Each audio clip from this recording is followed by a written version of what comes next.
Welcome to Pharma Digital Anup. Today we are going to discuss about the some mnemonics or tricks that help us to remember the anti-anginal drugs.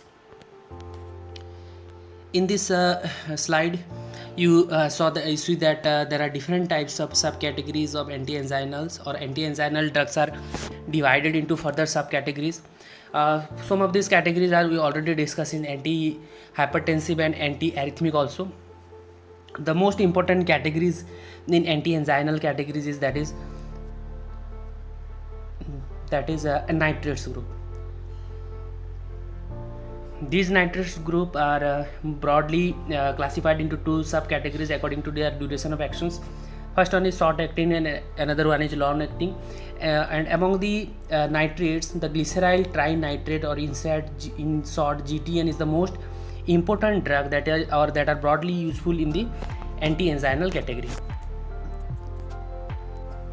First, to discuss about the nitrates. In nitrates group, there are some drugs present like nitroglycerin, isosorbide dinitrate, isosorbide mononitrates. You have to remember two things.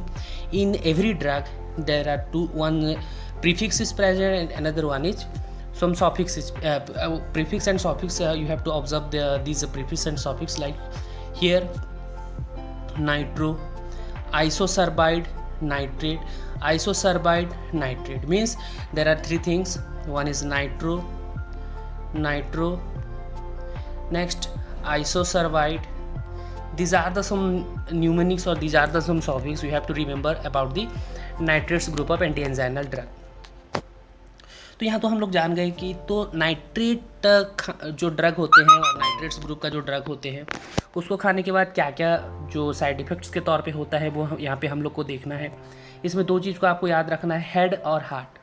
ठीक है, मतलब sir दर्द होता है और hypotension होता है और एक फ्लशिंग तो आप जानते ही होंगे, मतलब जो जलन सा फील होता है चेहरे पे, खास करके उसको बोलते हैं हम लोग फ्लशिंग. मतलब खास करके जो गोरी चमड़ी के होते हैं और जिनका मेलानिन कम होता है, वो जब धूप में निकलते हैं तो उनका चेहरा का जो स्किन होता है वो रेड पिंकिश कलर का होकर वो एक जलने जैसे जो फीलिंग आता है उसको बोलते हैं फ्लशिंग. तो ये साइड इफ़ेक्ट को हम लोग न्यूमेनिक्स के तौर पे याद रख सकते हैं. नाइट्रो फ्लश करके सिर दर्द और बीपी कम हो गया. ओके, नाइट्रोग्लिसरीन फ्लश करके फ्लशिंग होता है, सिर दर्द हेडेक होता है, बीपी कम मतलब हाइपोटेंशन भी होता है. Next, beta blocker drug. In beta blocker we already know that there are some LOL. Okay, LOL drug are present. In a beta blocker group, there are LOL present, or some drug like metoprolol, ismolol, and these drug are we use as beta blockers. We already discussed these mnemonics in antiarrhythmic drug. Means here we symbolize this beta blocker drug into three name PEM along with LOL. P for propranolol, E for ismolol, or M for metoprolol. So these are the some mnemonics. Side effects: bronchospasm and bradycardia. These are the two most important side effect that associate with beta blocker drug uses. बेटा का सांस और धड़कन कम हो गया. मतलब beta blocker लेने से क्या होता है, सांस और धड़कन कम हो गया. सांस मतलब सांस लेने में दिक्कत होता है, जिसे हम लोग क्या बोलते हैं, ब्रोंकोस्पाज्म. और धड़कन कम हो गया, हार्ट बीट कम हो गया, उसको बोलते हैं हम लोग bradycardia. Next category, calcium channel blocker. Calcium channel blocker, इसमें कुछ ड्रग होते हैं, वेरापामिल, डिल्सियाजेम और एम्लोडिपाइन, जो कि हम लोग एंटी एरिथमिक ड्रग कैटेगरी में भी ऑलरेडी डिस्कस कर चुके हैं. तो यहाँ पे एक न्यूमेनिक्स के साथ हम लोग याद रखेंगे, वेरा पेट बंद, दोनों हार्ट स्लो. मतलब वेरापामिल पेट बंद मतलब कॉन्स्टिपेशन कराएगा, और दोनों मतलब वेरापामिल और डिल्सियाजेम क्या कराता है, हार्ट स्लो, ब्रेडिकार्डिया कराता है. ठीक है.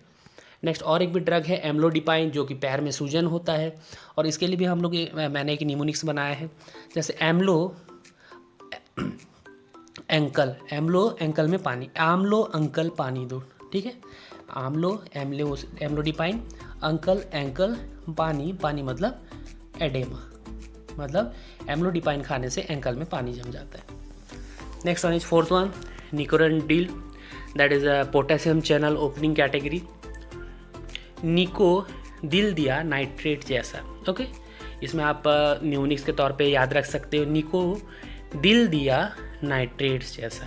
निको दिल मतलब निकोरांडिल, और निको दिल याद रखना।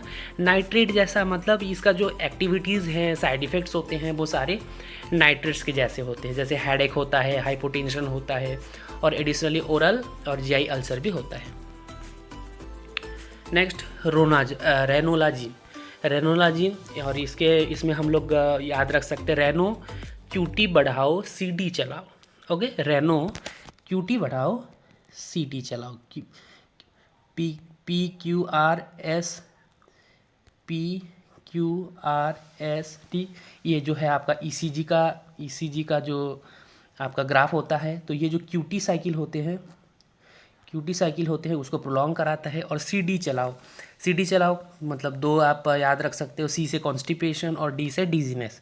क्यूटी बढ़ाता है, प्रोलॉन्गेशन कराता है, कॉन्स्टिपेशन कराता है और डिजीनेस कराता है आपका रेनोलाजिन। ओके, नेक्स्ट आइवेब्रेडिन जो निमोनिक्स होता है, इसमें हम लोग याद रख सकते हैं आइवेब्रेडिन का। यहाँ पे क्या होता है, आइवेब्रेडिन का जो इम्पोर्टेंट जो दो साइड इफेक्ट होते हैं वो होता है आपका, एक फॉस्फीन होता है और दूसरा जो होता है आपका ब्रैडीकार्डिया। तो यहाँ पे जो न्यूमोनिक्स होता है, आइवा से आँख में चमक और हार्ट स्लो हो गया। हार्ट स्लो मतलब ब्रैडीकार्डिया ऑलरेडी हम लोग जानते हैं। आँखों में चमक मतलब फॉस्फीन, मतलब ब्राइट विजुअल फेनोमिना, मीन्स जैसे हम लोग बिना कुछ साउंड होते हुए भी जब हमारे कान में कुछ साउंड बजते रहता है, उसको मेडिकल टर्म में टीनिटस बोलते हैं, टीनिटस। ओके, वैसे ही यहाँ पे कुछ लाइट नहीं होते हुए भी आँखों में ब्राइट लाइट जो है, ब्राइट लाइट जैसा चमक फील होगा, उसको बोलते हैं फॉस्फीन। तो आइवा से आँख में चमक और हार्ट स्लो हो गया। नेक्स्ट ट्राइमेटाजिडिन, इसमें इजी निमोनिक्स है ट्राइमेट। ठीक है, ट्राइमेट ये हर एक अल्फ़ाबेट से एक एक साइड इफेक्ट होता है। ट्राइमेट के टी से ट्रीमर, आर से रेस्टलेसनेस, आई से इंडाइजेशन, एम से मूवमेंट डिसऑर्डर मतलब अनकंट्रोल बॉडी मूवमेंट होगा, ई से एक्स्ट्रा पैरामिडल सिम्टम्स होते हैं, वो भी बताऊंगा आगे। टी से टायर्डनेस होता है। एक्स्ट्रा पैरामिडल सिम्टम्स क्या होते हैं? This are the abnormal movements cause by the dysfunction of the brain motors control, particularly the basal ganglia. मतलब आप क्या करोगे, कुछ भी एबनॉर्मल बॉडी मूवमेंट्स करोगे, खड़े हो तो आप आगे मूव ही नहीं करोगे, बैठोगे आगे मूव ही नहीं करोगे, ऐसे टाइप के सिम्टम्स जो होते हैं उसको एक्स्ट्रा पैरामिडल सिम्टम्स बोलते हैं। और एक्स्ट्रा पैरामिडल सिम्टम्स को याद रखने के लिए और एक न्यूमोनिक्स है ट्रैप।